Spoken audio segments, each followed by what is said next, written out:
కోట్ల రూపాయలు అప్పులు తీసుకొని రావడం, ఖజానా మీద భారాన్ని పెంచడం, కానీ తెచ్చినటువంటి అప్పుతోనే ఒక్కటి కూడా పనికొచ్చేటటువంటి పని చేయకపోవడం అన్నది మనం గత 16 నెలలుగా చూస్తున్నటువంటి సందర్భం.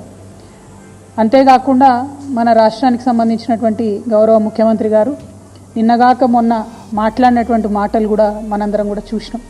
తెలంగాణ ఆత్మగౌరవాన్ని కించపరిచే విధంగా, నేను ఒక రాష్ట్ర ముఖ్యమంత్రిగా ఎక్కడికి పోతున్నా నన్ను చెప్పుల దొంగను చూసినట్టు చూస్తున్నారని అంత నీచమైనటువంటి మాటలు, నిజంగా అట్లాంటి మాటలు చెప్పాలంటే ఇబ్బంది అనిపించినా. MLC Kavita accused CM Revanth Reddy's government of pushing Telangana into heavy debt over the past 16 months. Speaking at Telangana Bhavan on Monday, she criticized the Congress for failing to deliver on any promises. She also condemned the CM's remarks, calling them an insult to Telangana's self-respect. Follow us for more news updates.